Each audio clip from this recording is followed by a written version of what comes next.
£600 million investment into Plant Oxford. That deal from 2023 would have secured 4,000 high-quality jobs and was a strong vote of confidence in the UK.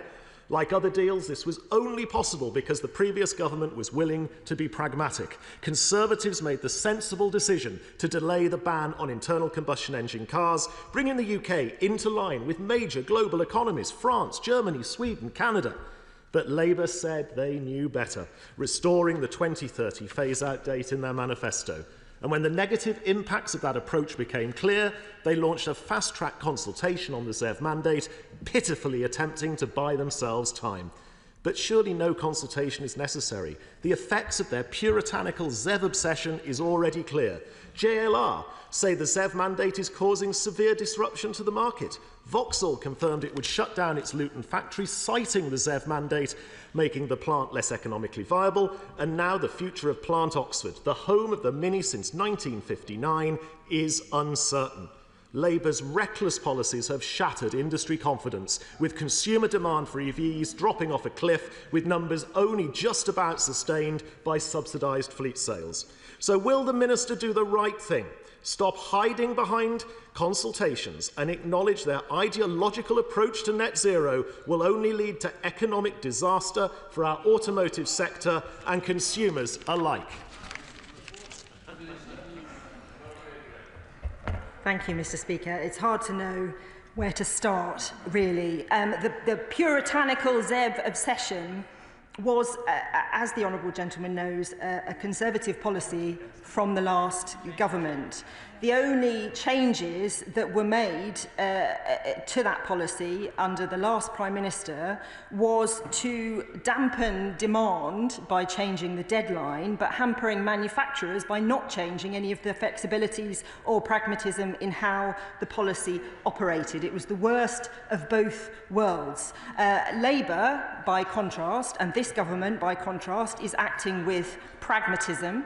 We are ensuring that we are listening to industry. We are ensuring that we get this right. We are working at pace to do that, but we are also creating the conditions in which the automotive industry can thrive. That doesn't just mean delivering the economic stability and political stability that was so lacking under the previous government. It also means delivering an industrial strategy that delivers growth, including the automotive industry. It means investing £2 billion in the budget for automotive transition. It means investing in R&D. It means supporting our industries and talking to them and understanding the global climate. It was really clear in the statement that BMW made that there were macroeconomic, global and commercial reasons why the decision to delay has been made. But BMW are also clear that they are still committed to this investment in the UK. I have talked to my friend, the Right Honourable Member for Oxford East, who is liaising closely with workers and unions there, as you would expect, and we will continue to work in the right. We will continue to work to make sure we have the right economic and political climate to make sure these industries can grow. Thank you, Mr. Speaker. Can the Minister update the House on the progress on the industrial strategy and the automotive industry in particular, and how the paper will support our places like supply chains like Dudley and across the West Midlands? Minister. I thank my honourable friend for that question. The industrial strategy we are working at pace on delivering that in the spring. There are 150,000 good jobs in the automotive industry, and we want to see those jobs grow. We have identified 8 growth sectors that the industrial strategy will turbocharge, and advanced manufacturing is one of those, which of course includes the auto industry. We have the £2 billion investment that was committed at the last budget to underpin that.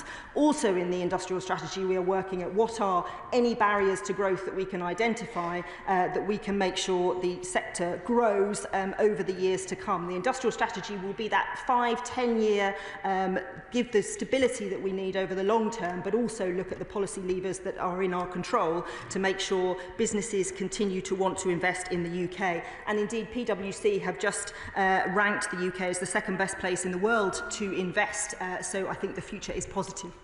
Liberal Democrat spokesperson Clive Jones. Thank you very much, Mr. Speaker.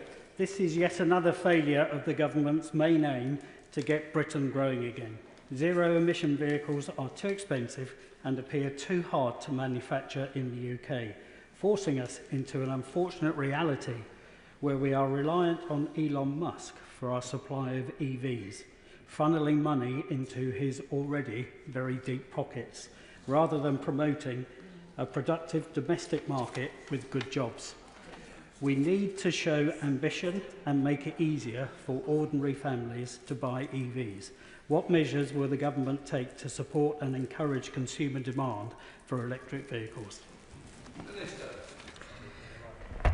The Honourable Gentleman talks about our policies in this government to grow the economy.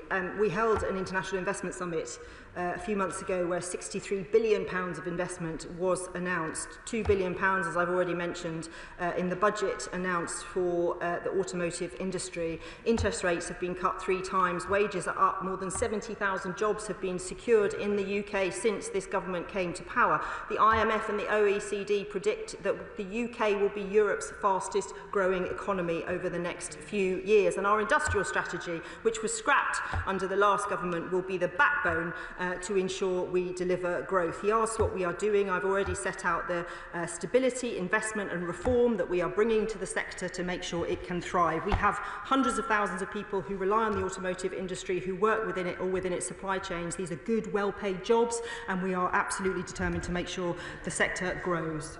Antonia. Thank you, Mr. Speaker. The Minister has set out how we delivered £2 billion worth of support for the automotive sector at the budget, both for the manufacturing and for the crucial supply chains in places like my Black Country constituency, as well as in Oxford. Is she able at this point to set out any further details about how this money is going to be used to support our brilliant manufacturing? Can I thank my honourable gentleman, my honourable friend, for her question and for her support for the industry, which is so important.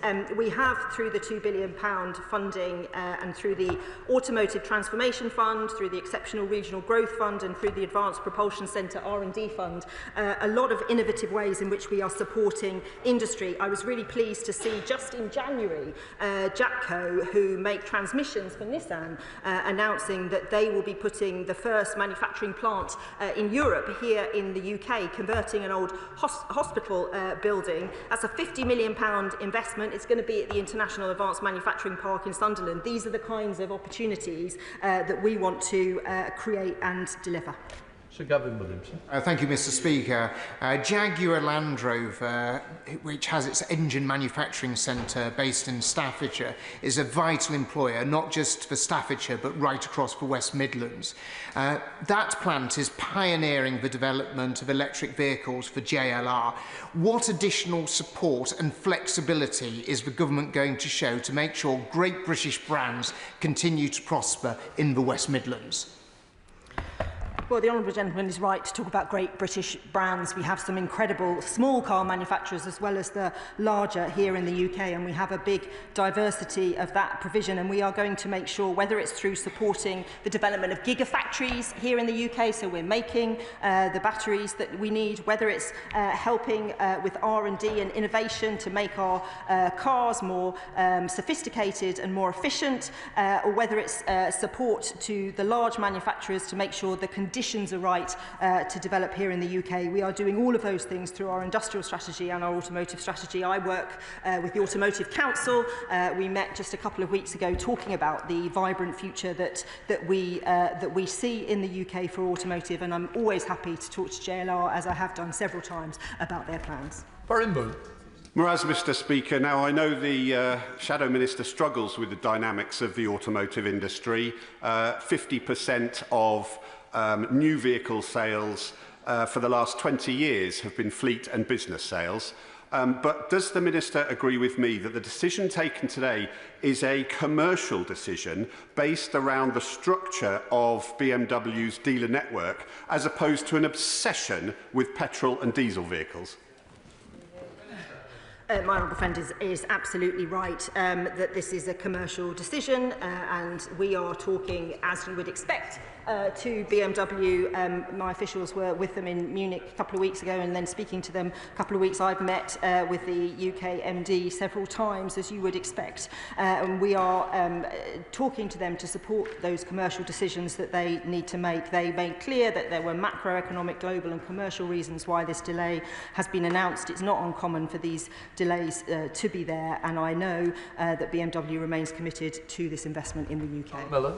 Thank you, Mr. Speaker. There are more than 300 employees at the BMW plant in Oxford who live in my constituency of Bicester and Woodstock. This morning I met with plant conveners from the Unite Union to discuss the impact that the uncertainty at the plant is having on these workers and their families. So can the Minister outline for the House exactly how the new industrial strategy will help the plant be more competitive in the face of severe competition from other BMW plants in the EU, US and China?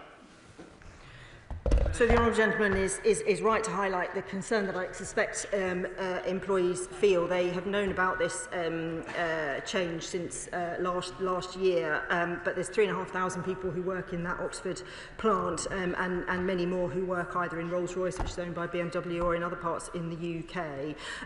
There are a number of issues that we are looking at through the industrial strategy that we will use the £2 billion for, and we will use the powers that we have.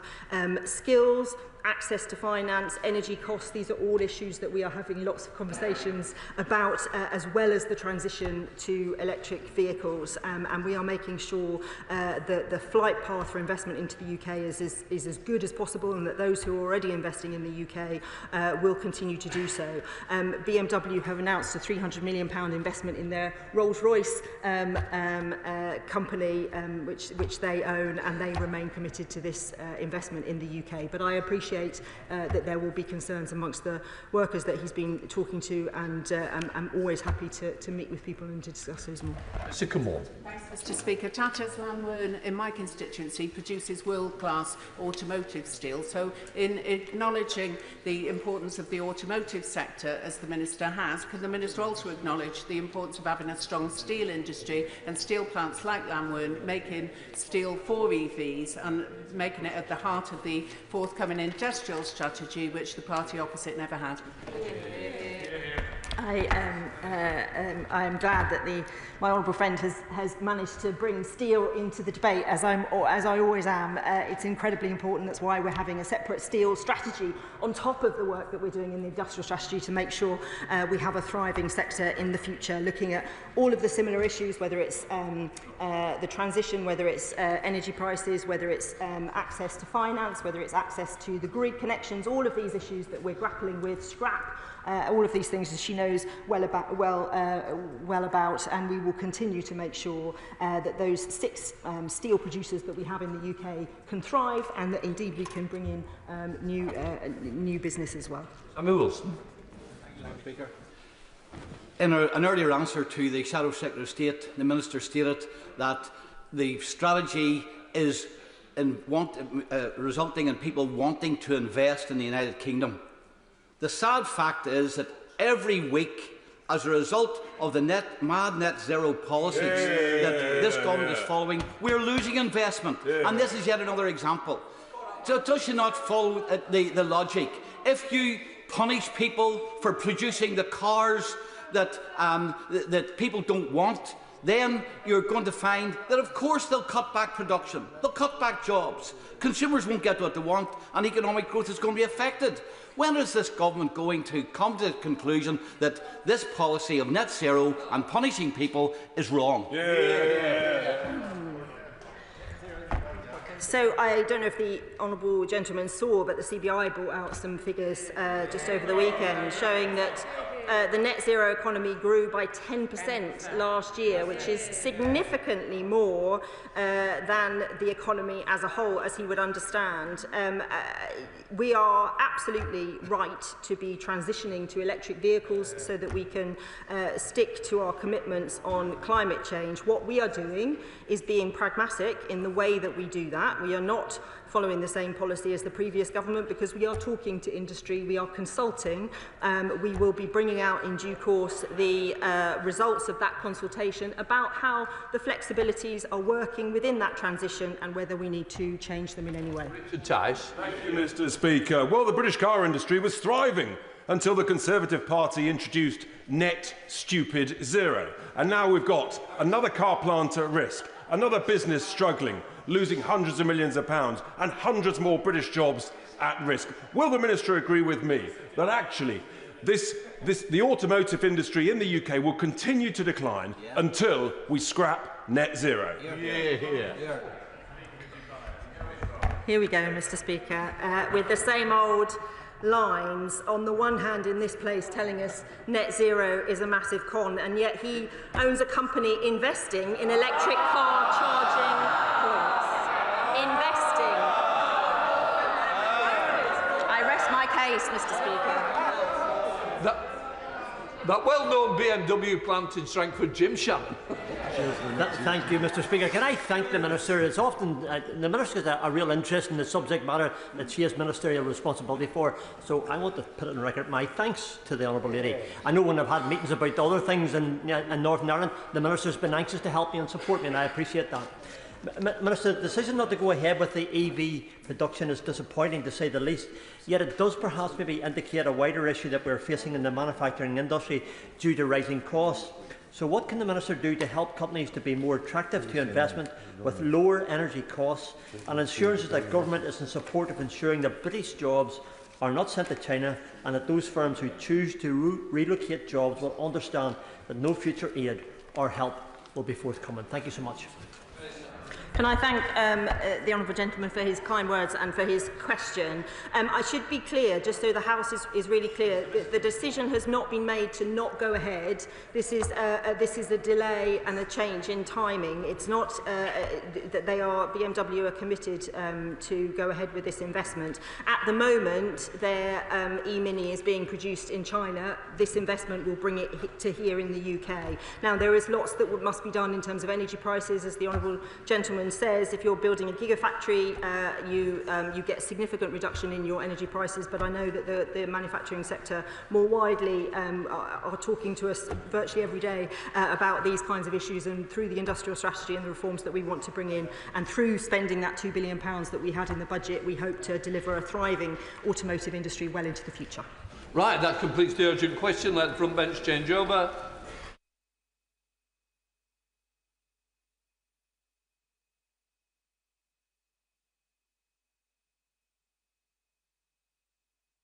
Right, we now come to the statement on Ukraine. I call the First Secretary, David Lammy. With permission, Mr. Speaker, I will make a statement on Ukraine. In January 2022, I visited the Wall of Remembrance of the Fallen in Kyiv with my right honourable friend, the Defence Secretary. Seeing the faces of all of those who had lost their lives since 2014 brought home the human cost of Kremlin imperialism and Ukrainian determination to stand up to it. And indeed, some weeks later, just as British and American intelligence services had warned, we awoke to news of Putin's full-scale invasion launched to shatter the sovereign state of Ukraine. Today we mark 3 years of Ukrainian courage in resisting. That brutal, illegal, unprovoked invasion. I have witnessed their fortitude firsthand on 3 visits to Kyiv over the last year. Their defiant blitz spirit as Russian missiles and drones rain down night after night after night. So on this grim anniversary, amid all the talk about talks, we must not forget that Russia's barbaric war goes on. That Ukrainian people are suffering, and beyond Europe, the conflict is piling pressure on the world's poorest too. Mr. Speaker, this debate takes place against the backdrop of intense diplomatic efforts responding, of course, to President Trump's call to bring this war to a swift end. At the G20 in South Africa last week, I listened to Sergei Lavrov. Once again, he shamelessly played the victim, rehashing the same old lies. And I will say to this House what I said in response. If Russia is serious about a lasting peace that respects Ukraine's sovereignty, Ukraine's independence, and the United Nations Charter, guarantees Ukraine's security against future aggression, rejects imperialism, then Britain will listen. No one wants this more than Ukraine. And at the Munich Security Conference, I underlined that Ukraine must be at the heart of any talks about Ukraine's future. And I said the West must learn from our history. Vladimir Putin and his war is no historical aberration. He draws on a Tsarist tradition, the imperialism and authoritarianism of Peter the Great or Nicholas I, and a Soviet tradition. He is, after all, a KGB agent who operates by deception. It was an American diplomat, Mr. Speaker, George Kennan, who warned in 1947 of a deep continuity in Kremlin thinking. It's referred to as the long telegram. He argued that they would only respond to strength, and that was the basis for the policy of containment, a part of which Britain contributed tens of thousands of troops to the British Army of the Rhine. It was this strength, not paper promises, which deterred Moscow from further advances west. Today, let us look at the Kremlin's recent record. The Helsinki Final Act of 1975, betrayed. The Budapest Memorandum of 1994, betrayed. The NATO-Russian Founding Act of 1997, betrayed. The Minsk Agreement of 2014 and 2015, betrayed. This is foreign policy by lies. And we must respond by being true to ourselves and provide the support Ukraine needs to stay strong. Because that is what is needed to secure a lasting peace and to shape our collective security so that Putin never invades again. The UK has a unique role in helping to shape and make this happen. My right honourable friend, the Prime Minister, was in Paris last week talking to our European allies about how we step up support for Ukraine, accelerate work on security guarantees, and take more responsibility for the security of our continent. And in Munich, I spoke to Vice President Vance and Secretary of State Rubio. While in Brussels, my right honourable friend, the Defence Secretary, chaired the Ukraine's Defence Contact Group, where US Defence Secretary Pete Hegseth confirmed that, like us, the US wants to see a sovereign, prosperous Ukraine. Europe must shoulder its share of the burden. With the United States and their unique capabilities, we can deter Putin from attacking Ukraine again, from escalating hybrid Russian attacks in Europe into some form of direct confrontation. So this week, the Prime Minister and I will be travelling to Washington, D.C. to meet President Trump. Ukraine needs friends and allies on both sides of the Atlantic working together to achieve peace through strength. Both President Trump and President Zelensky have spoken of their desire to achieve this. And the Prime Minister will reaffirm to Zelensky in a call today that this is Britain's goal as well.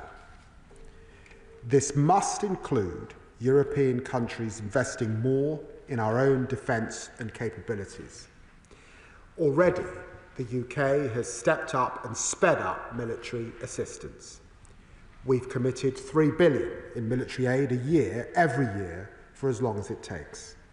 And over the next 2 years, we will provide an additional an additional $2.26 billion earmarked for military spending via our share of the $50 billion G7 loan backed by frozen Russian assets. In addition, as the Prime Minister has made clear, we know our Kremlin history, which is why we're ready to contribute to future security guarantees for Ukraine in the context of a US backstop, including by putting our own troops on the ground if necessary. That would not be an easy decision. Anyone in this House who has taken responsibility for the lives of British servicemen and women can attest to that. Yet I know the whole House recognises that Ukraine's security is our security. The UK also continues to set the pace on ratcheting up the economic pressure on the Kremlin. Together with our international partners, we have already denied Russia access to $400 billion. Their war economy is increasingly unsustainable. Inflation is 9.9% and rising. That's just the official figure, of course. Interest rates are running at 21%. And this year, Russia will spend almost 41% of its budget on defence and security. Today, Mr. Speaker, we're announcing our biggest package of sanctions since the early days of the war. Over 100 targets, including 40 oil tankers, our largest set of ship specifications in a single sanctions package yet, as well as third country enablers pouring money into Putin's war chest, and new legislation imposing additional trade sanctions on Russia too. This will deny Russia access to world-leading expertise needed to maintain its war. And today, the UK is also solidifying our historic 100-year partnership with Ukraine. Signed by the Prime Minister and President Zelensky in Kyiv in January, in February, I saw for myself how much this partnership means to Ukraine and how much potential there is for our collective growth and security. Together, we lay that agreement in Parliament for scrutiny, and I look forward to it entering into force when that process is complete, a clear sign of our confidence in Ukraine's future. Mr. Speaker, this is a critical moment. I want to acknowledge how colleagues have stood united these past 3 years, honourable members from all parties, as well as noble lords in the other place, the Shadow Foreign Secretary, several predecessors as Foreign Secretary. I'm proud of this unity. It's a tribute to our country. Proud of this country's unwavering support to our Ukrainian friends. Proud that the United Kingdom is rightly taking on the responsibility of bringing our allies together. That is how we confront a foreign policy based on lies, how we secure Ukraine's future, secure Europe's future, and face down a Kremlin dictator once again. Slava Ukraini. I commend this statement to the House. Shadow Foreign Secretary Dame Priti Patel. Thank you, Mr. Speaker. And I'd like to begin by thanking the Foreign Secretary for his statement and the advanced sight of it as well. Because, Mr. Speaker, the House stands united with Ukraine on this absolutely grim milestone. 3 years on from Putin's full-scale invasion of Ukraine, we all think of the innocent lives caught up in this terrible conflict. The civilians mercilessly killed in towns such as Bucha and Irpin and in the east. The young Ukrainian children forcibly deported to Russia. The families of brave troops who have not returned alive from the front line. And all of those, Mr. Speaker, with life-changing injuries. And those who have lost their homes and possessions. When the war started, the UK led the global efforts to back Ukraine and to rightly punish Putin. From training tens of thousands of Ukrainian recruits on British soil, to donating Challenger 2 battle tanks and Storm Shadow missiles, to being part of an unprecedented international sanctions response that has deprived Putin's regime of $400 billion, to being one of the first countries to provide Ukraine with that multi-billion, multi-year pound funding pledge in military aid. The UK has led the way for Ukraine. And our support has made a material difference to Ukraine's ability to hold the line. Never forget that the cost of this war to Putin has been catastrophic. Russia's Black Sea Fleet has been pummeled, and it is likely by the summer that Russia will have incurred 1 million casualties, with Putin desperately turning to North Korea for troops and to Iran for weapons. Meanwhile, as we've heard, Russia's economy is in dire straits. There have been uprisings against Putin's regime, and the central pitch of his leadership, that he was the great restorer of Russia's stability, lies in ruins.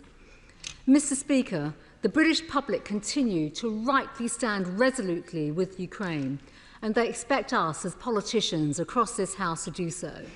And I just want to thank again the many thousands who have so generously opened up their homes to Ukrainians fleeing the war, including through the Homes to Ukraine scheme. Genuinely, they've showed the best of our country, the best of Britain.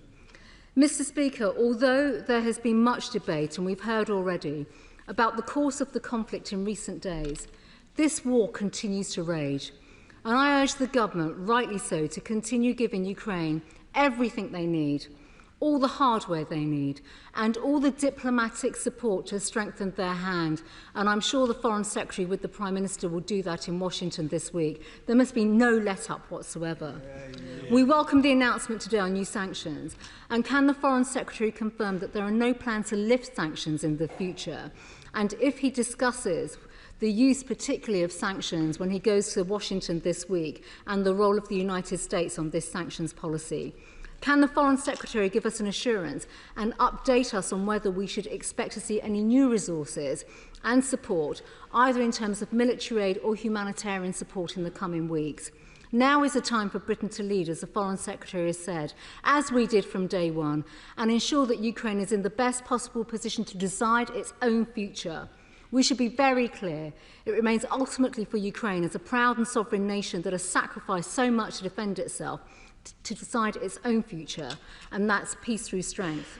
We want this terrible war to be brought to an end, and like President Zelensky, we want a lasting, reliable and just peace. But the Euro-Atlantic community must continue to be intensely robust in the face of Putin's aggression, because a lesson of the last 20 years is clear, that he only comes back for more. We must ensure that this illegal invasion like this can never happen again. We need a stronger deterrence.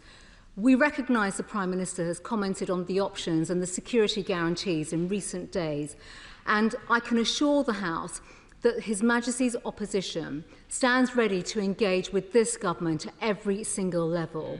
We must lead our NATO allies in Europe. Both in the long term, collective defence and planning must be coordinated to back Ukraine in their fight for freedom. There is already, as the government will know, a fully funded plan to get to 2.5% of GDP on defence by 2030 from the previous government.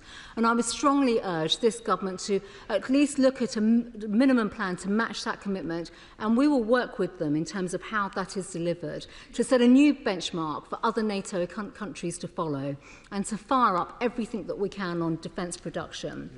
The US also knows that the UK has an influential role in NATO, and I'm sure the Foreign Secretary will be discussing that this week.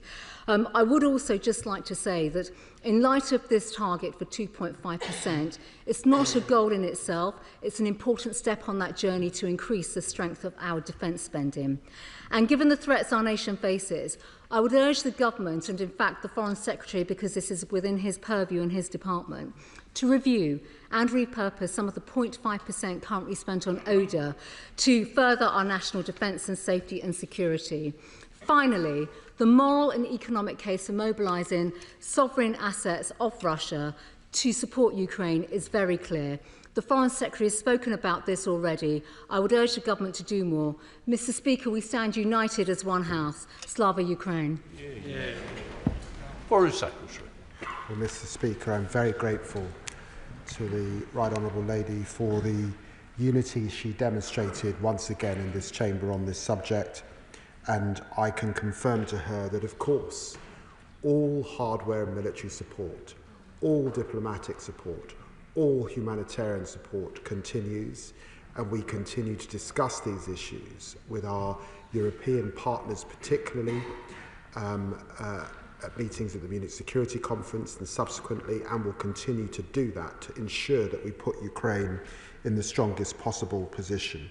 She rightly mentions the British casualties over these last few years, and there have been 17 British nationals who have served as members of the armed forces of Ukraine who've been killed in action, and we remember them on this day.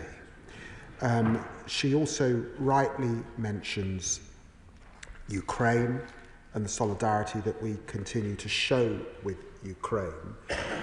We continue to discuss sanctions, of course, with our European partners, and just as we have announced a sanction package today, the EU, following their meeting of the Foreign Affairs Council, have announced a sanctions package too. This is all to bear down on Putin's war machine. Can I confirm to her that we are continuing also to support Ukraine with an medical aid package for their men and women on the front line?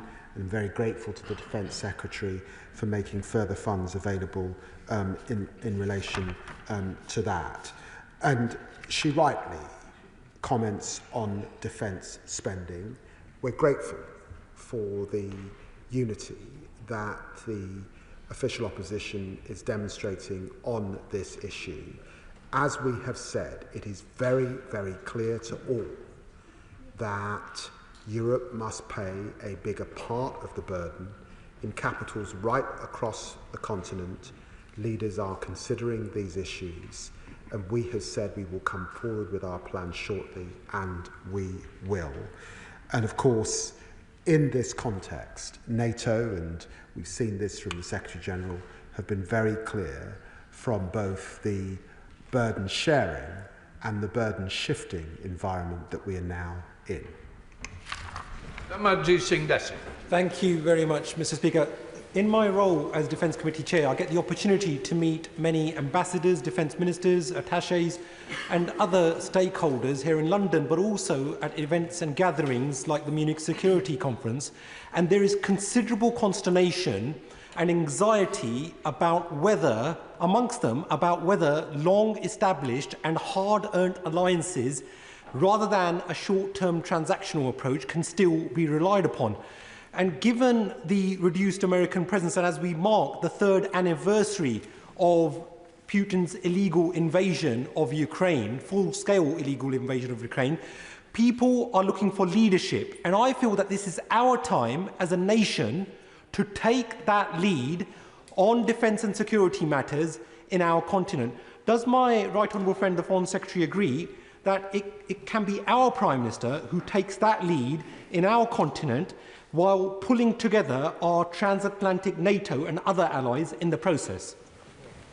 I'm very grateful to the Honourable Gentleman for his question. The UK has been ironclad in its support for Ukraine. We have been forward-leaning as Ukraine's primary friend in Europe and across the world under successive governments. It is also the case that we have a special relationship with the United States. It's a special relationship underpinned by a lot of military and defence capability and support over many, many years, and of course a very close intelligence relationship. All of this we bring to bear in ensuring, of course, that we get a resolution to this terrible conflict, but the resolution that means that we have an enduring peace where Ukraine is at the centre of those discussions, and he should be absolutely sure that the UK intends to play its part, and it's why we will meet with Donald Trump this week, but also the Prime Minister has been at the centre of much shuttle diplomacy over this last period. Spokesperson Commonwealth. Thank you, Mr. Speaker, and I'd like to thank the Foreign Secretary for advance sight of his statement. Today marks 3 years since Putin launched his barbaric, full-scale invasion of Ukraine. Many people, including Putin, expected Russian tanks to capture Kyiv in days. Yet Putin failed to consider the resolve of the Ukrainian people. 3 years on, Ukrainians bravely continue the fight against Putin's imperialism in defence of their sovereignty. The UK and this House has stood together with Ukraine throughout these darkest hours. Across the country, people opened their homes to Ukrainian guests and demonstrated their opposition to Putin's war. We must continue to support Ukrainians living in the UK, including by providing urgent clarity on what permanent options to remain the government will introduce for them. The past week has, however, exposed the fragility of the West's support for Ukraine. In parroting the Kremlin's false claims that Ukraine started this war and that President Zelensky is a dictator, President Trump has shown that the US can't be trusted to support Ukraine's defence. That is why the UK, working with our continental allies, must step up to lead in Europe. This must include the UK committing to spend 2.5% of GDP on defence as soon as possible, and all parties working together to build a consensus on reaching 3%. The Liberal Democrats support the government's suggestion that British troops could join a reassurance mission in Ukraine if a just settlement is reached. This would depend on parliamentary approval for such military deployment. We also support the government's announcement today of new sanctions targeting Russian kleptocrats. I urge the Foreign Secretary to add the pro-Russian founder of Georgia Dream, Bidzina Ivanishvili, to that list. The government should also now move to seize the frozen Russian assets totalling £40 billion across the UK and Europe and channel these funds into Ukraine's defence. As a start, can the Foreign Secretary update the House on what is delaying the release of the £2.5 billion that was promised to Ukraine from the sale of Chelsea Football Club? This week in Washington, the Prime Minister and Foreign Secretary must make clear that the UK will continue to stand side by side with Ukraine for as long as it takes to preserve Ukrainian sovereignty. Slava Ukraini. Foreign Secretary. I'm very grateful to the honourable gentleman, and can I say to him on his comments on President Trump that we share President Trump's desire to bring this barbaric war to an end. We know that Russia could do that by withdrawing its troops tomorrow, and President Trump agrees with us that it's important that Ukraine is at the table. And when I spoke to Secretary Rubio, he was absolutely clear that there can be no peace without Ukraine. In fact, he was also clear that because of the burden of UK and EU sanctions, there can not easily be a resolution to this conflict without Europe at the table as well. He asks about sanctions and designations. I think combined across both parties, we've now got more sanctions in relation to this crime, frankly, and this terrible conflict than any other in our parliamentary history. I can't comment on future designations, but he will know, and he would have seen from my comments, that our desire is to put Ukraine in the strongest possible position. We know that Putin has used his economy and turned his economy into a war economy, and we know that there are evasions that we will continue to bear down. And he rightly mentions the issue with Abramovich and that money that has been set aside, and we are redoubling our efforts to unlock that money that could be used for the front line to support Ukraine over the course of these next few months. Thank you, Mr. Speaker. I am sure that our Ukrainian allies will listen to the steadfast support in this House and feel heartened, and also notice whose voices are absent from the House at this point in time.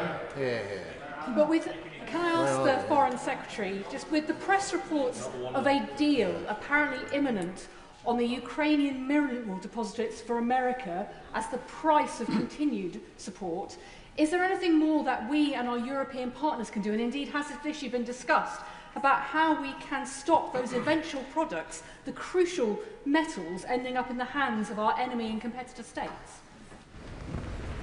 Well, the Honourable Lady asks a good question. And I actually discussed this issue with President Zelensky when I was in Ukraine a few days ago.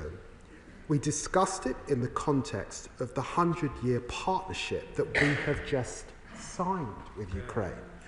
And I do believe that that partnership, which is a unique document in our history, in Ukraine's history, but actually it's a unique document in the context of the world, sets a pretty good guide as to how to strike a relationship across many fronts, a relationship that, of course, will bring big wins for British business over the years ahead, but also for Ukrainian business. We will learn from their innovation. And look, I look forward to the discussions that Ukraine is having with the United States. It's for them to make their own judgments, but I do think the 100-year partnership could be a good guide. Jeremy Hunt. Thank you, Madam Deputy Speaker. Can I thank the Foreign Secretary for the robust and bipartisan approach that he's taking to this crisis. And in that spirit, can I say to him that if the government came forward with plans to reduce the number of adult welfare recipients just to 2019 levels, that would save £40 billion a year. It would mean that on Thursday, he and the Prime Minister could say to President Trump that we were increasing defence spending to 3% of GDP or even 3.4% of GDP as the United States itself does. That would not just secure the future of Ukraine, it would also secure the future of NATO, which is one of the most important challenges facing the government. Foreign Secretary. I recognise that the Right Honourable Gentleman brings tremendous experience to these matters, and he's put those views on the record and in the detailed conversations that, of course, go on across government. I'm sure that the Chancellor of the Exchequer will be looking very closely at them. Debbie Abraham. Thank you, Madam Deputy Speaker. It's clear that the rules-based order established after the Second World War is under extreme threat from oppressors and bullies who think that they can just take what they want. And I'm not just talking about Putin. Why does my right honourable friend think that previous sanctions, and we did have a raft of sanctions brought in 2022, failed to curb Russia? And what more do we need to do to organisations who use different measures to circumvent them? Secretary. Well, the Right Honourable Lady refers to the rules-based order. It was an order that was set up not just for its own sake, but because of the tremendous bloodshed and loss of life, including many men and women in our own country who lost their lives across Europe and, of course, in the United States and allies. It served us well, and we have to ensure that we continue to protect it. And she rightly refers to the invasion that we've seen with the Russian shadow fleet, and it's part of the discussions that I have to have with certain states who facilitate this. And it's why also she will see, in the announcement I've made, more efforts to target dual-use technology that is finding its way out of countries like China and being used against Ukrainian men and women in that country. James Cleverly. Thank you, Madam Deputy Speaker. We need to recognise that the environment in which we operate has changed fundamentally, and therefore our response must change fundamentally. And I very much echo my right honourable friend's calls to increase defence spending now, because we have to send a message to our friends and foes alike that we take defence seriously. And would I urge him to remember the commitments we made to the Ukrainian people when this full-scale invasion took place. Our support to them was not contingent on the support of others. It was absolute, and we should make good on that commitment, because we said things which encouraged the Ukrainians to put their sons and daughters in harm's way. They have stood up their end of the bargain. We should stand up ours. Foreign Secretary. Well, the Honourable Gentleman is right. We have been Ukraine's foremost friend. We will continue to do that. We have a key role to play because of our special relationship with the United States. And we understand here in Europe that, yes, we want this war to end, but we want an enduring peace. And we've got a long memory in relation to the Soviet Union and Tsarist history, and that guides us on how we secure that peace. Paul Wall. Thank you, Madam Deputy Speaker. This weekend I joined Rochdale's Ukrainian community, a proud, long-standing Ukrainian community, to mark the 3rd anniversary of Putin's illegal war, and also to remember all those who've lost their lives to Russian aggression. Our own father, Ben Likikovich, is today joining the PM in Downing Street. Does my right honourable friend agree with me that President Zelensky is a democrat, not a dictator, and the Ukrainian people can never again have their fate decided by other countries carving up their land, as has happened far too often in the past? Foreign Secretary.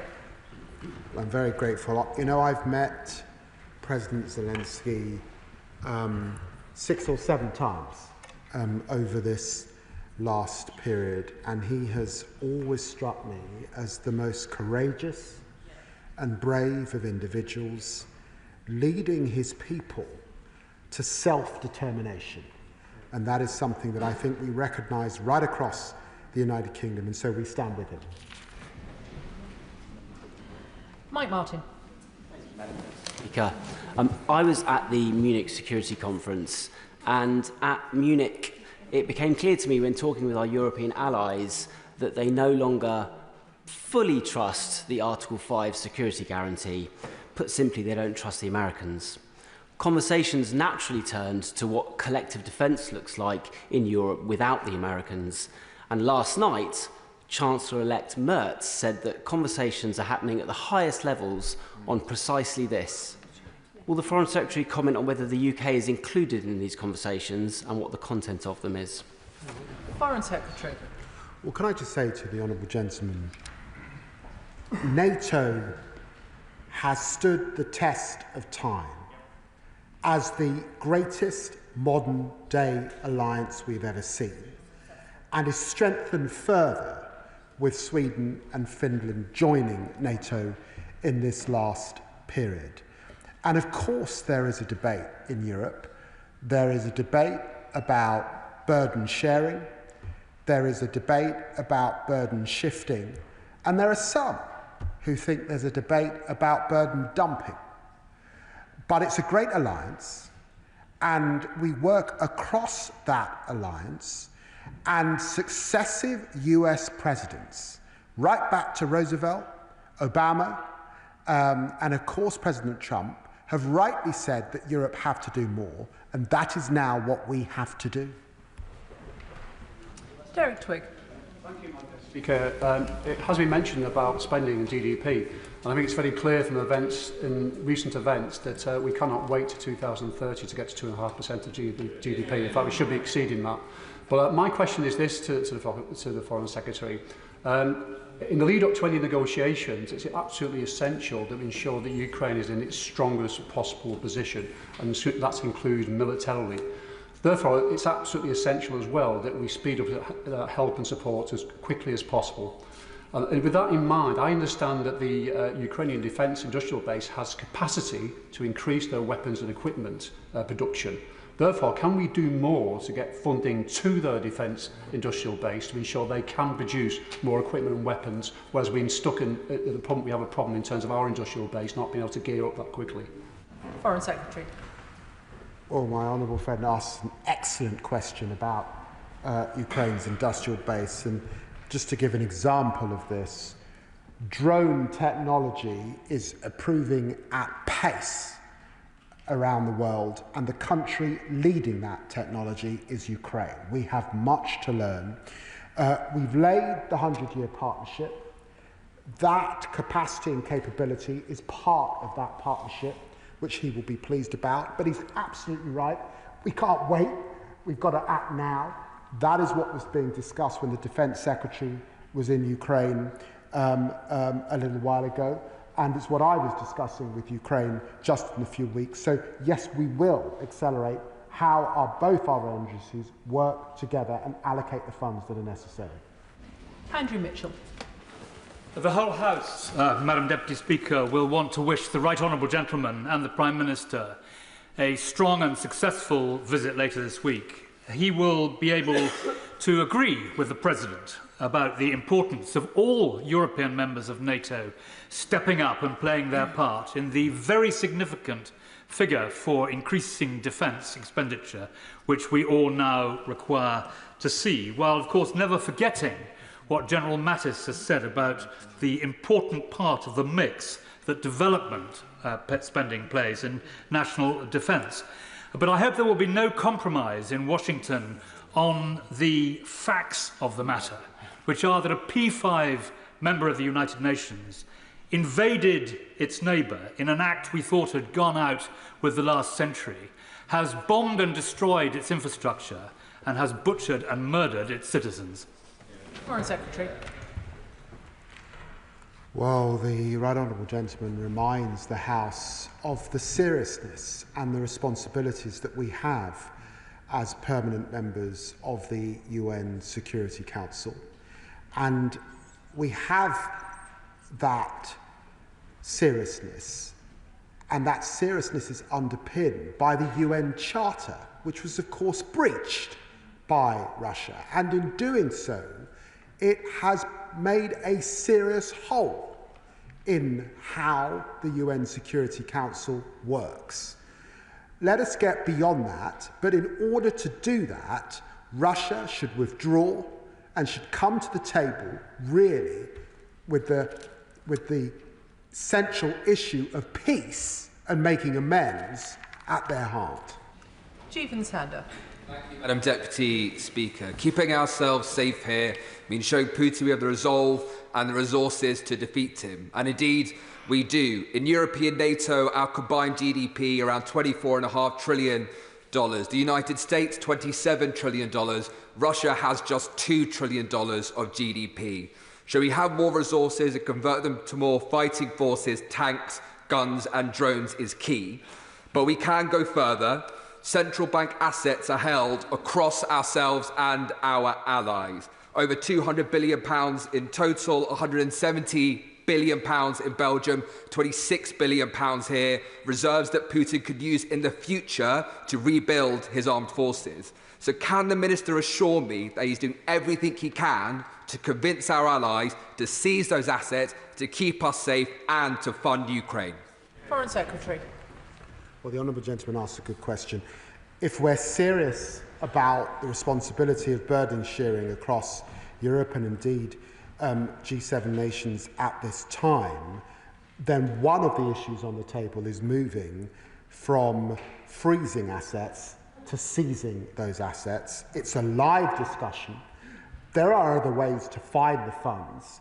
And of course, this was a topic of discussion at Munich. It was a topic of discussion at the G7, but we must now move from discussion to action.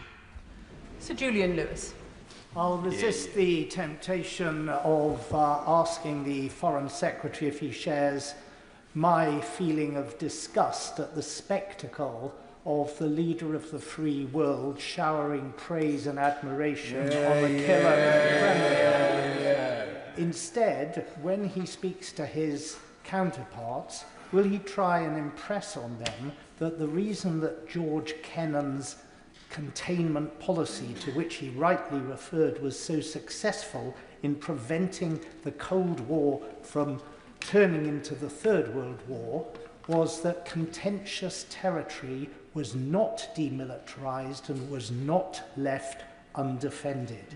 It worked in the case of Western Germany, and it will have to be the only way that Western Ukraine can equally be secured for the future. Foreign Secretary. Well, that ran right through Reagan and beyond, that containment strategy that he refers to. And in a sense, it is the conventional way to understand peace through strength. And we would do well to keep it at the front of our minds in the days and weeks ahead. John Slinger. Thank you, Madam Deputy Speaker. Does my right honourable friend agree that the international community must not allow the sovereign nation of Ukraine to be traded like a chess piece by powerful nations, particularly after their brave defence of freedom and the international rules-based system for themselves and the wider world? And that if we fail on this, we risk another peace in our time moment that would, sooner or later, endanger other countries and even our own? Secretary.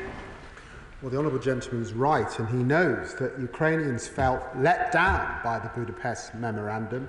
They felt brutally let down by the Minsk Agreement. They cannot be let down again. But he also knows, and we also know, because of that unbelievable Ukrainian spirit, that actually they would fight on with guerrilla warfare if need be.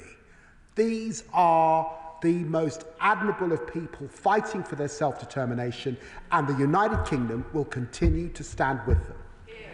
Stephen Flynn. Thank you, Madam Deputy Speaker.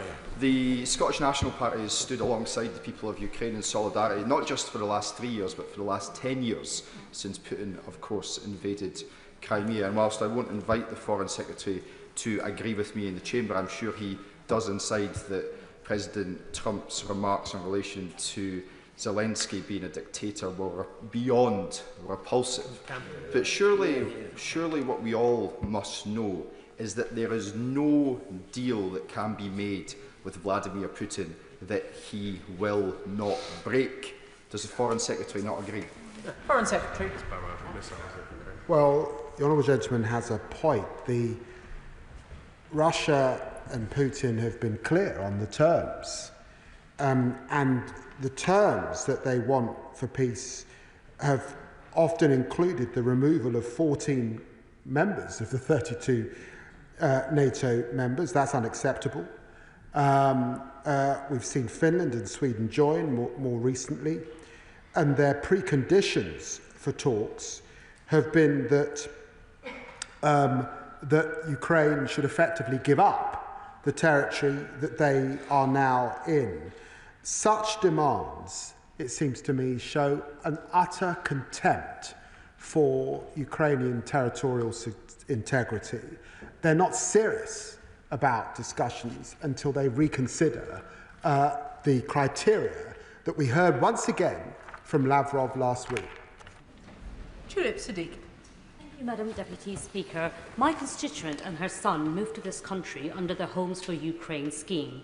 My constituent has a very stable job here, and her son is doing A-levels at the best maths school in London. My constituent is very worried that her 18-month visa extension will expire in the middle of her son's A-level exams. So could I ask the Foreign Secretary, what conversations is his department having with the Home Office to ensure that young Ukrainians who moved here through no fault of their own do not disrupt their education and can build a life for themselves?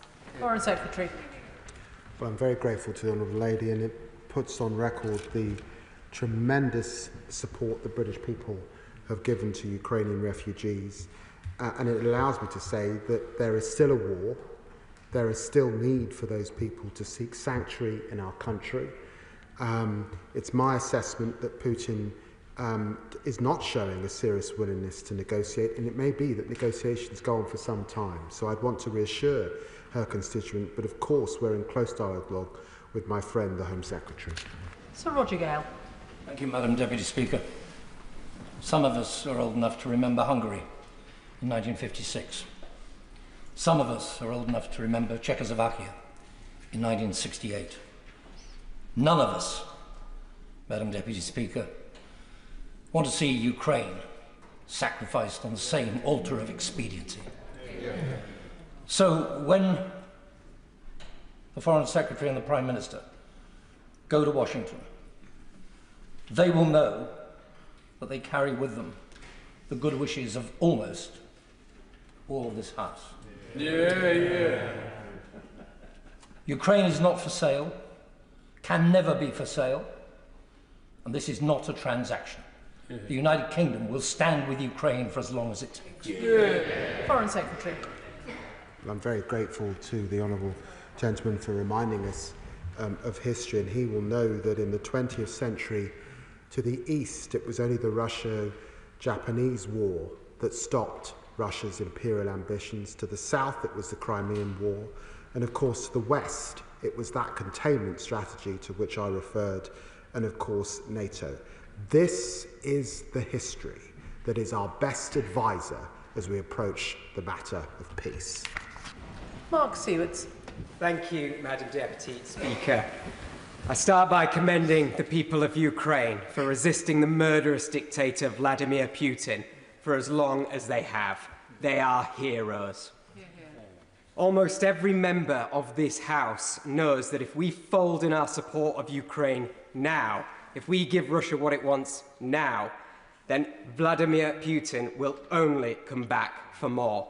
Our national security is at stake.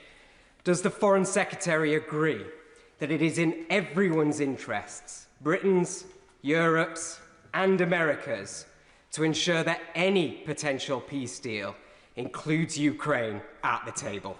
Foreign Secretary. Nothing about Ukraine without Ukraine. That was heard loudly, of course, from President Zelensky, but all Europeans recognized it, and I'm pleased that Secretary of State Rubio, in my conversations with him, and indeed General Kellogg, have both underlined the importance of Ukraine being at that table. Andrew George.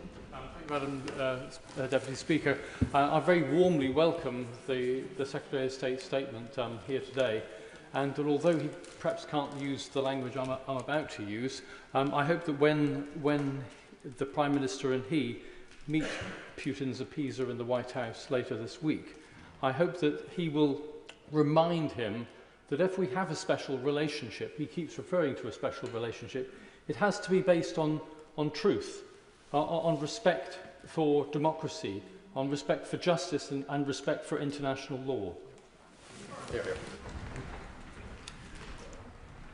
In the end, the United States is leader of the free world. President Trump has had an election in which I think 77 million people voted for him. He holds both seats, both houses on the Hill.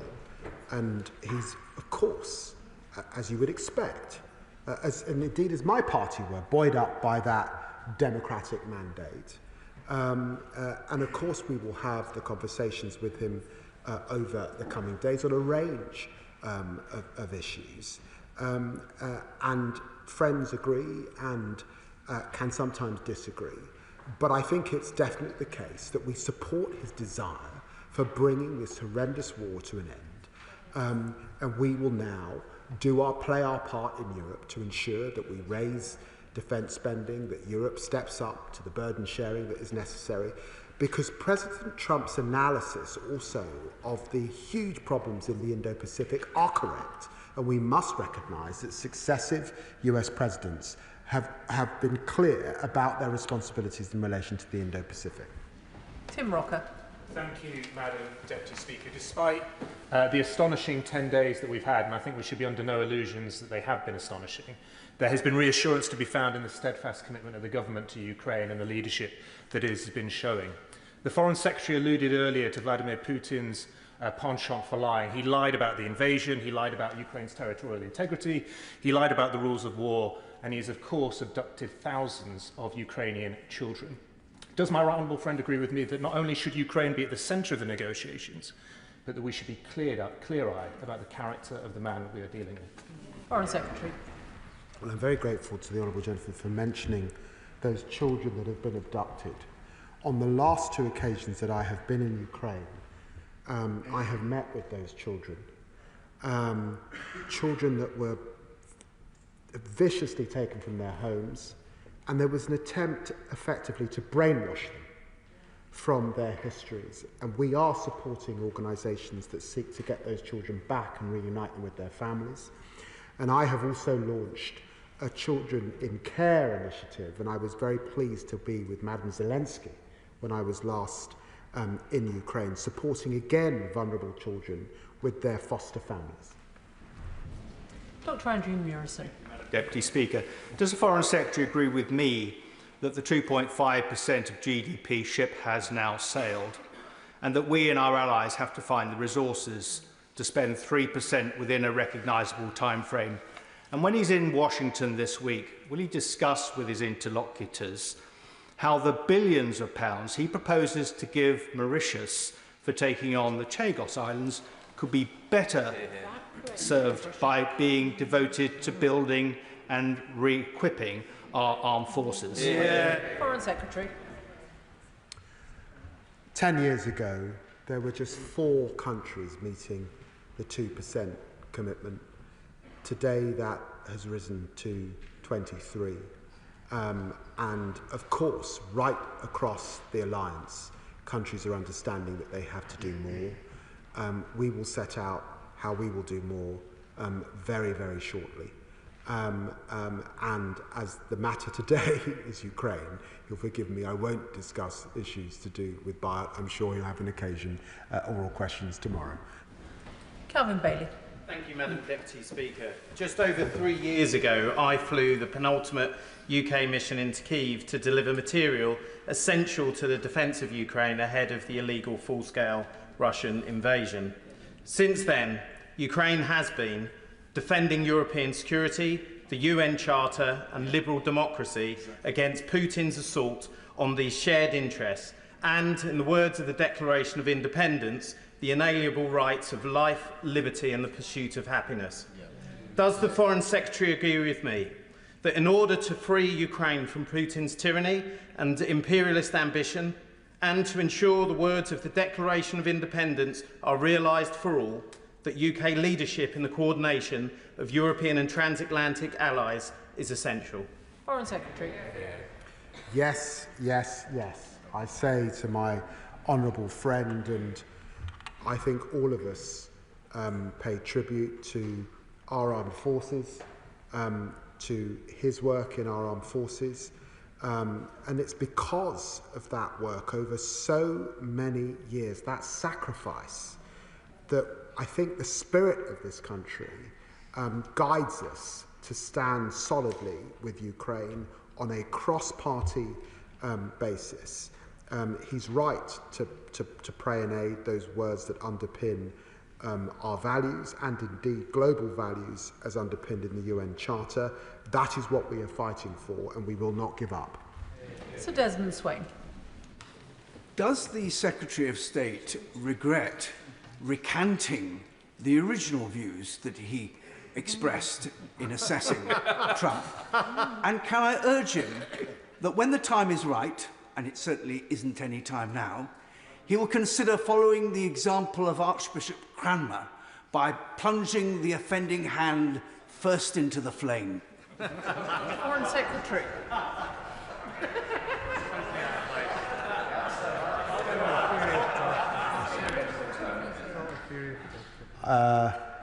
This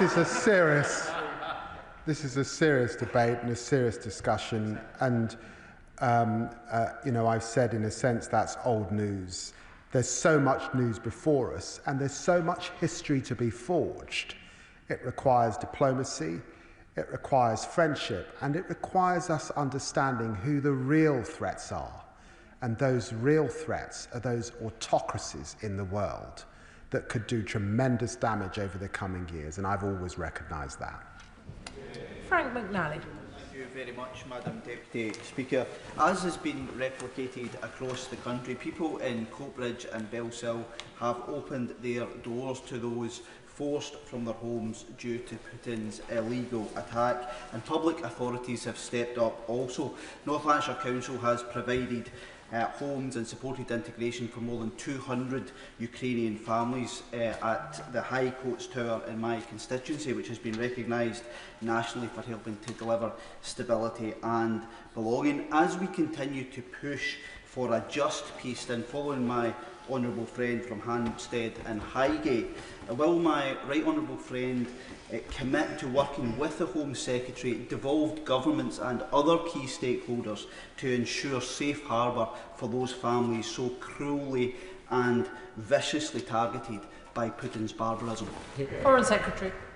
I can assure the right honourable gentleman that that will be the case. I continue to work closely with the Home Secretary. There has been a tremendous outreach of support across this country, and I recognise that and have seen it at work also in Scotland. Sammy Wilson. Thank you, Mr. Speaker. And first of all, can I welcome the robust statement we've had from the Secretary of State today and the way in which he has stood by Ukraine and committed the UK to standing by Ukraine. And I hope that he conveys the same message to President Trump, that by giving in to Putin, we don't just jeopardise peace in Ukraine, but across the whole of Europe. But what practical steps can he take, apart from the assurance he's given in the House today, to first of all ensure that Ukraine's interests are reflected in any negotiations? And secondly, given the stretched state of our own armed forces, what long-term security commitments can we give to Ukraine? Secretary. Oh, look, we have committed to $3 billion in support to Ukraine for as long as it lasts. They've asked for more munitions, we've supported them. They've asked for particular missile capability, we've supported them. And we will continue to do that because this war is being waged on the front line. It's a war of attrition. And we need, notwithstanding any discussions or talks about talks, we need to be there with them. And I can just guarantee the honourable gentleman that we will continue to do that. Melanie Ward. Thank you, Madam Deputy Speaker. I was present at the Munich Security Conference where it felt like the world changed around us and the consequences could not be more serious. I welcome our government's announcement today of fresh sanctions on Russia, and given the absence of some on the benches opposite, I'm sure the whole House will be able to agree that it is President Putin and not President Zelensky who is the dictator. Does the Foreign Secretary agree with me that we are indeed in a once-in-a-generation moment and that the future of our own security here in the UK is bound up in Ukraine's security and in the need to do what it takes to face down the aggression of Putin's Russia? Foreign Secretary. I'm very grateful to the Honourable Lady, and she's absolutely right. Because of the history of Russia and the former Soviet Union, we understand deeply that our own futures are bound up in Putin's ambitions. We also understand, by the way, that there are many valiant people resisting Putin in Russia. I met with Mrs. Navalny at the Munich Security Conference, and so our fight is not with the Russian people, it's to support the Russian people. Our fight is with Vladimir Putin. Saki Batty. Thank you, Madam Deputy Speaker. When Putin invaded 3 years ago, he thought it would be a matter of weeks. 3 years on, Ukraine is still standing. Yes. And I'm proud of how we as a House, as a nation, and many of my constituents stood up for Ukraine. And I commend them for that. My right honourable friend, the Shadow Foreign Secretary, asked a question around the sanctions, and I didn't hear an answer from the Foreign Secretary on this, so perhaps he'll be able to shed some light on this. When the Prime Minister meets with President Trump, will he be raising the issue of the new sanctions, which I welcome, and will we be urging the US to follow suit? Foreign Secretary. Well, we continue to discuss sanctions with all of our partners, and it was a topic that I discussed with G7 partners, and that included Secretary of State Rubio. We've imposed sanctions on over 2,100 individuals and entities. It's the most wide-ranging sanctions imposed on any major economy.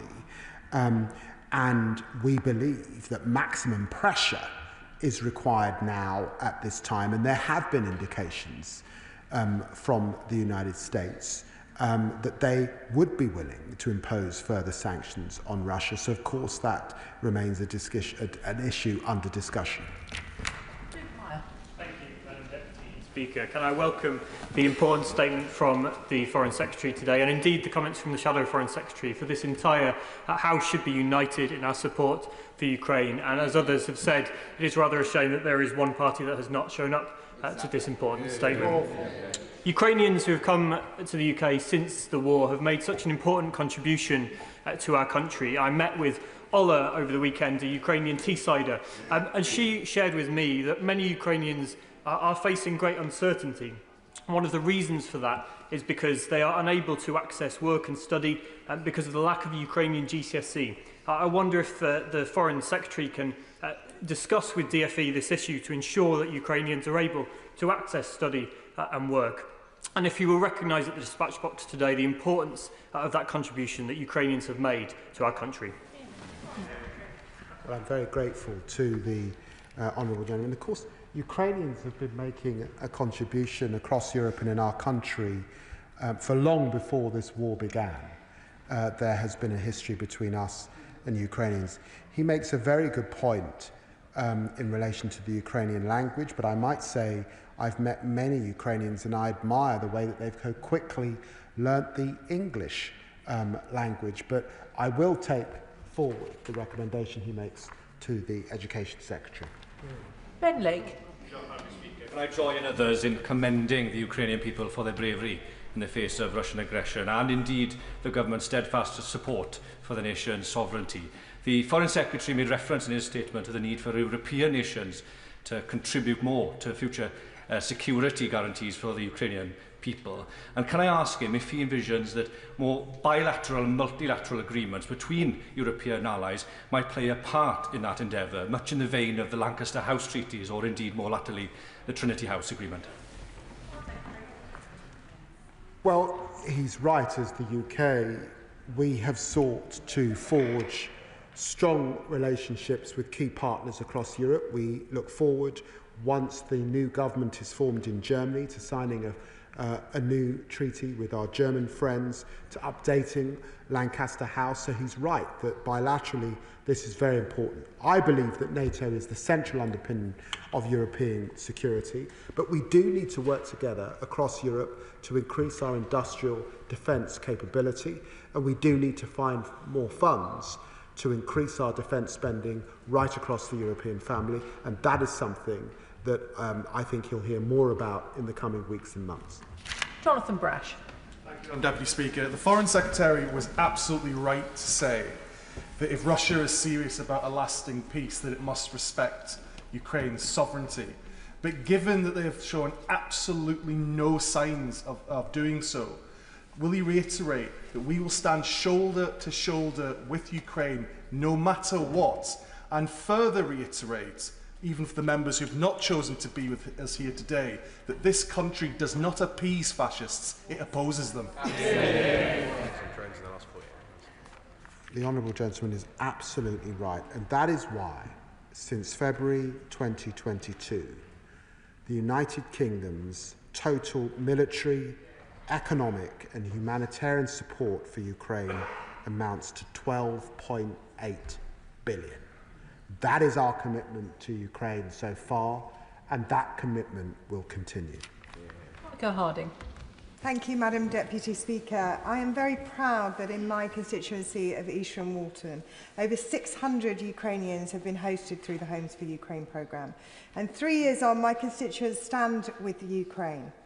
They know that Ukraine has protected Europe's front line for 3 years. They know that if Ukraine's fight is one that affects us all, and if Ukraine loses, Europe loses, and they know that Ukrainians are fighting for the values of our forebears, the British values of democracy and freedom. And so will the Foreign Secretary commit to stand by Ukraine, steadfast, even when others do not, and will he ensure that he points out in his meetings in Washington tomorrow the folly and the danger of the US administration's new approach to Russia?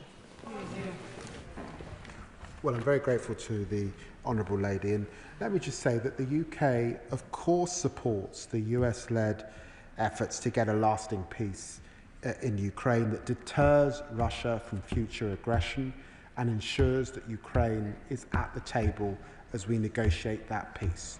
That is the issue that we will be discussing with President Trump, just as President Macron is discussing that issue today. And I'm quite sure that our assessment that Putin isn't ready, really, to negotiate on proper terms stand, but I admire the efforts to bring that about, and of course the US plays a central role in achieving that. Kevin Bonavere. Thank you, Madam Deputy Speaker.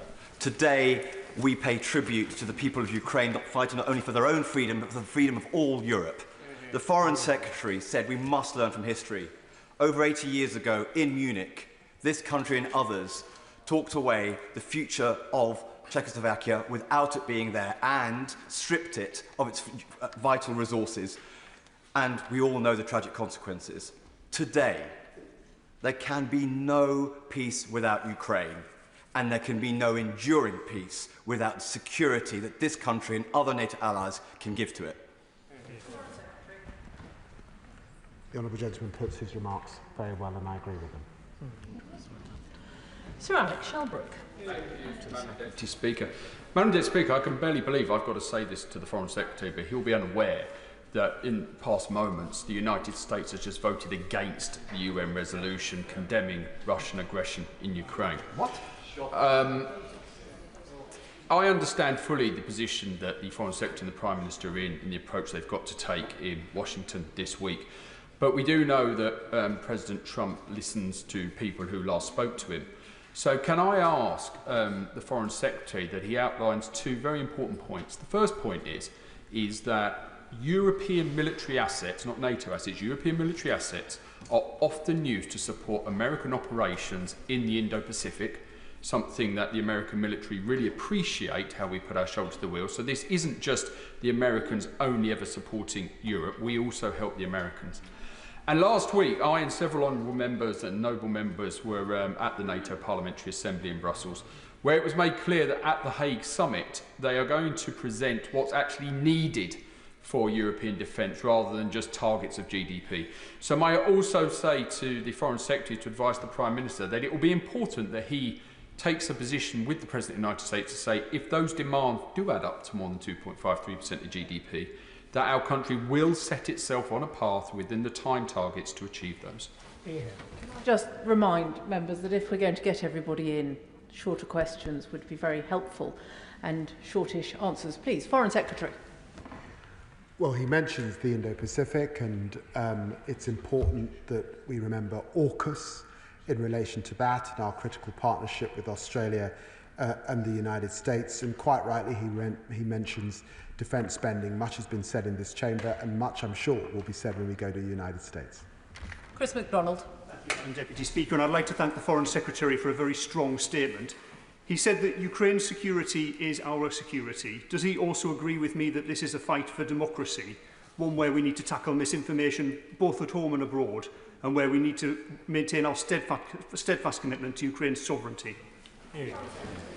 Well, I'm very grateful to the honourable gentleman mentioning that, because there is a hybrid warfare taking place as we speak. Countries like Moldova at the forefront of it, with sabotage and attacks constantly on their infrastructure, on their internet services, a hybrid warfare, and of course it's taking place against our own country. So he's absolutely right. This is not just a hard war and a hot war, it's a hybrid war, and we have to be vigilant. Adrian Ramsey. Thank you, Madam Deputy Speaker, and I welcome the Foreign Secretary's statement. It is indeed important that we have cross-party support across this House, standing in solidarity with Ukraine and being clear that Ukraine must be front and centre of the peace talks which must take place. But it's deeply disturbing to see some of the comments that we've seen from President Trump, including the absurd claim that Zelensky is a dictator, the ridiculous suggestion that Ukraine started the war. So therefore, when the Foreign Secretary and the Prime Minister go to Washington later this week, will they make clear to President Trump that Ukraine must be at the centre of these peace talks and that the Ukrainian people have an absolute right to self-determination? Yes, there must be no negotiation about Ukraine without Ukraine. As I've said, we've seen very little sign that Putin is abandoning his goal of subjugating Ukraine. Russia's continued to escalate this war, including through deploying, of course, DPRK troops and barbaric attacks daily on Ukrainians, innocent civilians, and their infrastructure and energy supplies. Josh Dean. Thank you, Madam Deputy Speaker. On Saturday, I joined Ukrainian families and residents in Bishop Stortford to remember those who have lost their lives and suffered throughout this conflict ahead of the 3rd anniversary. A reminder that in Hertford and Stortford, as across the country, we stand firmly with the Ukrainian people.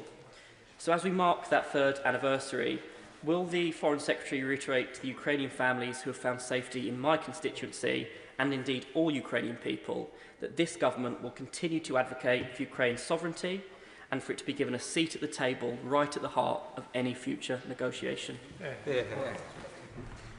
Well, the honourable gentleman's constituency is a constituency I know well, and I'm very pleased to give his constituents that affirmation. Alistair. Deputy Speaker, no member of this House should be in any doubt as to who the aggressor is in this situation, as to who the dictator is, and as to who started this war. And no one should give cover to that dictator who started this war. The Prime Minister has said that he anticipates, if there's a peace, a post-peace situation where there will be British troops on the ground in Ukraine with what he termed a US backstop. Does the Foreign Secretary agree that the prospect of a US backstop would be greatly enhanced if the European nations began to more thoroughly shoulder the burden financially that has been shirked in recent years? Yes, I do.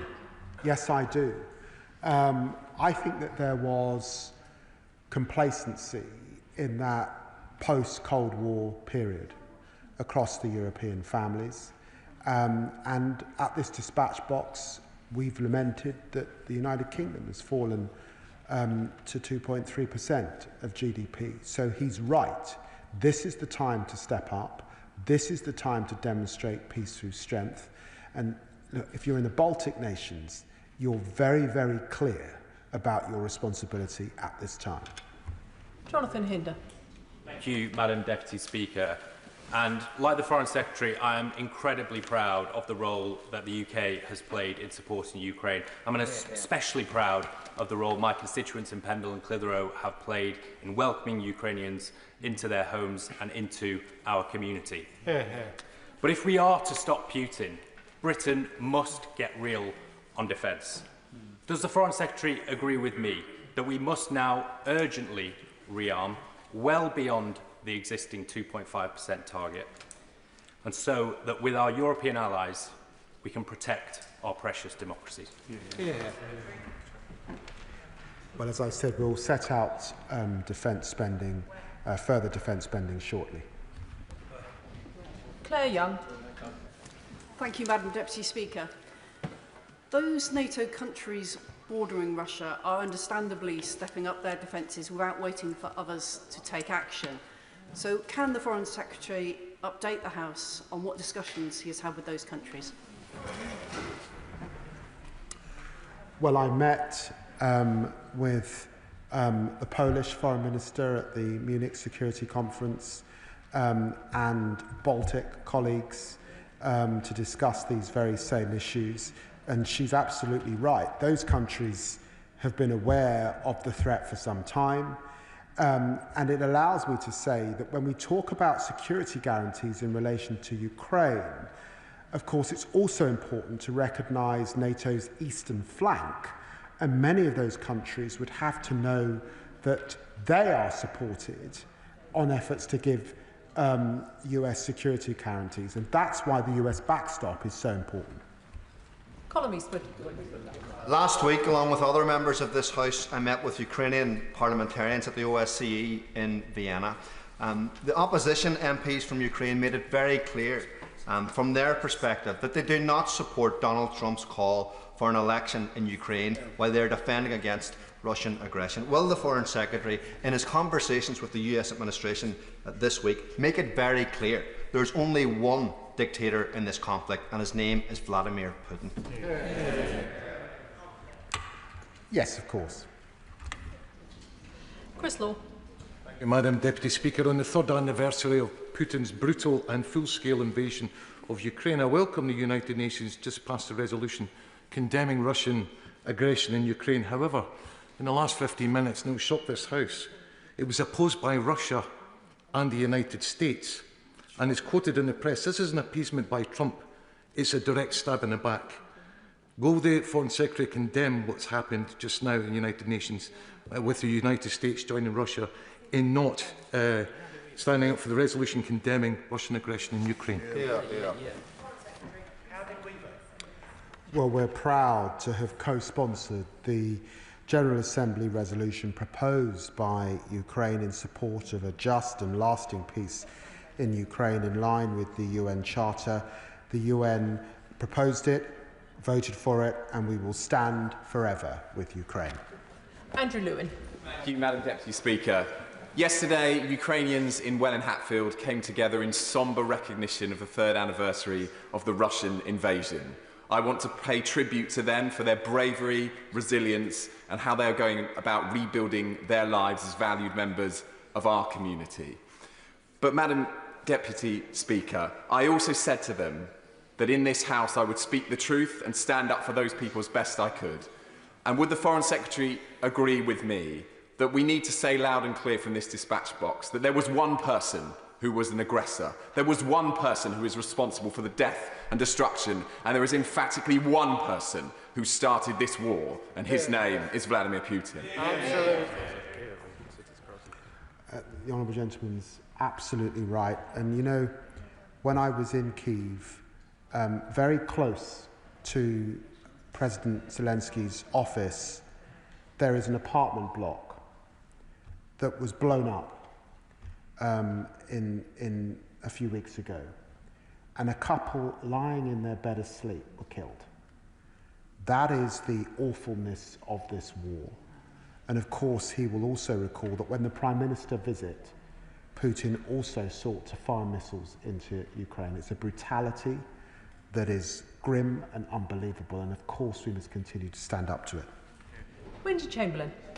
Madam Deputy Speaker, in an early response to the Right Honourable Member for Aberdeen South, the Foreign Secretary said that Russia does not respect the territorial integrity of Ukraine. But I want to bring him to his comments in his statement from the Ukraine Defence Contact Group. Given the news that we've just heard in relation to the UN resolution, when the US Defence Secretary Pete Hegseth says that the US wants to see a sovereign, prosperous Ukraine, how confident is the Foreign Secretary that the US is also going to respect the territorial integrity of Ukraine?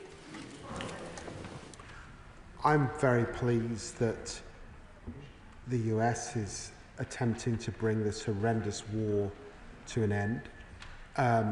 That does require conversations with Russia. I think they're hard conversations, and I'm not sure the Russians are ready to properly negotiate, but I admire the attempt to try. And it's important that Ukraine is at the table. It's important that Europe steps up with the burden sharing and increases its defence. And those are the issues that we'll be discussing with President Trump in the coming days. Paul Davis. Thank you, Madam Deputy Speaker. Online propaganda from the Kremlin has become a disturbing reality.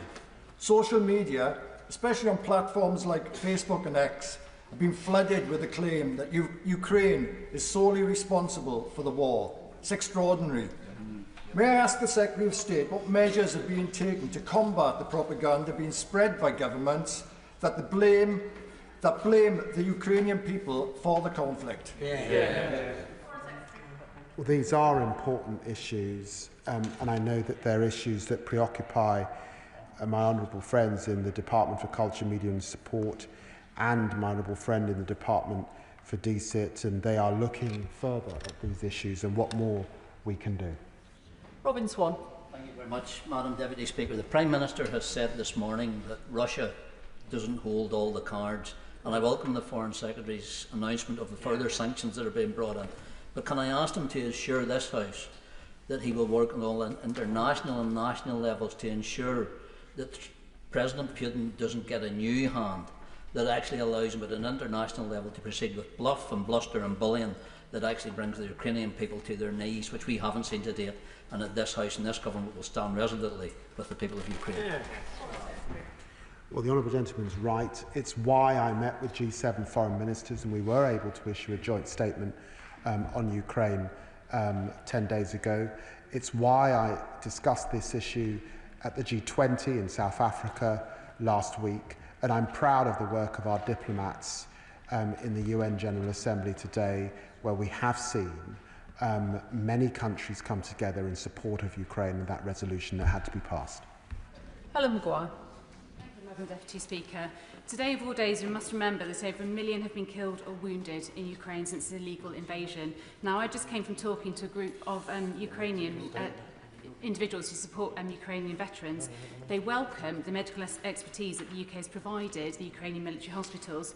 However, there are also thousands of civilian casualties, and they're asking if the UK can also provide medical expertise in the civilian hospitals. Will the Minister look into whether the UK can provide this support as well? Well, I'm very pleased of the decisions that have been made by myself and the Defence Secretary to support Ukrainian armed forces at this time with medical support. I am happy to look at the issues facing civilians. These are issues that, of course, we discuss in a pan-European context, but she's right to raise these very same issues. Seamus Logan. Madam Deputy Speaker, it is surely right that it cannot be left to those who have obviously no real care or concern for Europe's well-being to have the sole voice in negotiating the future of Ukraine and, by extension, the future of Europe. So, will the Foreign Secretary, in his discussions with President Trump, convey that Ukraine must be present at the table when these negotiations are taking place? And will he also convey the disgust of this House that the USA voted along with North Korea and Russia against Ukrainians' resolution at the UN today? Well, we've been really clear. Nothing about Ukraine without Ukraine. Ukraine must have a seat at the table. It is their destiny that is in the mix in any discussions taking place. Jim Shannon. Thank you, Madam Deputy. So can I very much welcome the Secretary of State's strong words, commitment and strength and fortitude that he has shown today. Whilst I will always welcome the end to war, what I am unable to forget is the mass murder of the Ukrainian civilians and prisoners of war by the Russian armed forces during the fight for an occupation of the city of Bucha, three days after the invasion started. Just to remind the House, girls as young as 8 and women as old as 80 were raped. 3 Baptist pastors of churches were murdered. 9 children were murdered under the age of 18. They were all put into a basement, Madam Deputy Speaker, and then they were poured in with petrol and they were burnt alive. So what I want, and what the people that I represent want to see, is ensure that any deal includes accountability for those who committed these dreadful, dreadful war crimes and so many others that are still unknown. Well, I'm very grateful to the honourable gentleman for reminding us of the massacre at Bucha. It was a privilege that I had to visit Bucha and to spend time with the community there, to spend time with families and victims, loved ones. It was an horrendous act. It was a criminal, barbaric, inhumane act. And he's right that we have also in this country led on the issue of justice and accountability, and we will not let that go. Bless you. Can I thank the Foreign Secretary for the statement this afternoon. Members who wish to leave the chamber can do so quickly and quietly.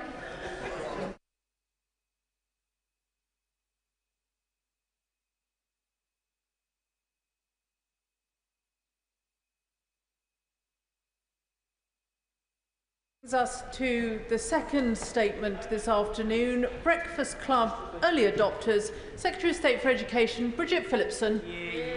Thank you, Madam Deputy Speaker. With permission, I will now make a statement to update the House on this government's work to deliver free breakfast clubs and give every child the best start in life.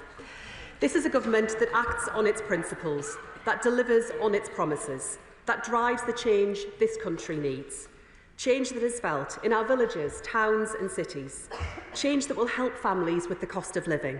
Change that lifts the life chances of children across our country. Because, Madam Deputy Speaker,